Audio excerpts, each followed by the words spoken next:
Mythology tales पर आप सभी दर्शकों का एक बार फिर से हार्दिक अभिनंदन।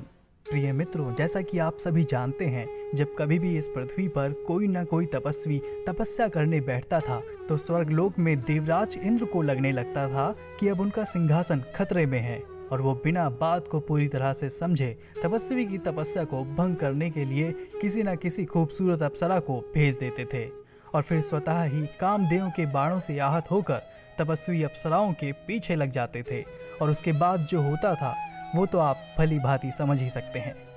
लेकिन इस बार जो हुआ वो अत्यंत ही रोचक है। बात उस समय की है जब महान ऋषि कंडू गोमती नदी के किनारे बैठकर घोर तपस्या में लीन थे।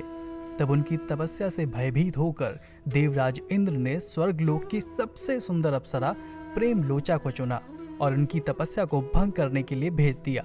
प्रेम लोचा थी तो बला की खूबसूरत, मानो उनका जन्म ही हुआ था किसी न किसी ऋषि कंडू की तपस्या को भंग करने के लिए।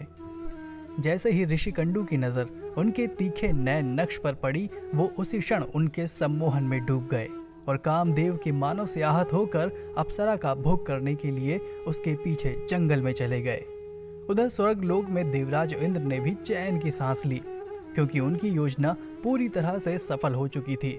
फिर कुछ समय बीत जाने के बाद भी बड़ी ही बेसब्री से प्रेम लोचा का स्वर्ग लौटने का इंतजार करने लगे। लेकिन इंतजार की घड़ियां तो मानो समाप्त होने का नाम ही नहीं ले रही थी। धीरे धीरे से कुछ पलों का इंतजार दिनों में और दिनों से महीनों तथा वर्षों में परिवर्तित हो गया।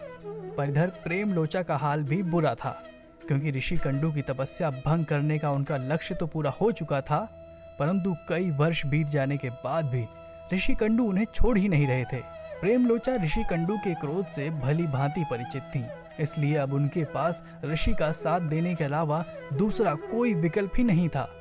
अंततः एक दिन ऋषि कंडू की आंखें खुली और प्रेम लोचा से बोले, जरा तुम प्रतीक्षा करो, मैं अपनी संध्या काल की पूजा समाप्त करके आता हूँ।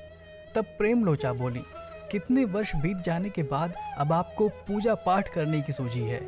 इतने दिनों से तो आप लगातार बिना रुके मेरा विषय भोग कर रहे थे। इस पर ऋषि कंडू बोले कि तुम सुबह ही तो आई हो और मुझे पूजा पाठ करने के बारे में ज्ञान भी देने लगी। इस पर प्रेम लोचा ने उन्हें इंद्र के छल के बारे में सब कुछ सच सच बता दिया और कहा कि यहाँ आए हुए पूरे के पूरे 907 साल बीत चुके हैं। इतना सुनकर ऋषि कंडू की आंखें शर्म से नीचे झुक गईं और फिर खुद पर शर्मिंदा होते हुए एक बार पुनः नदी की तपस्या करने चले गए।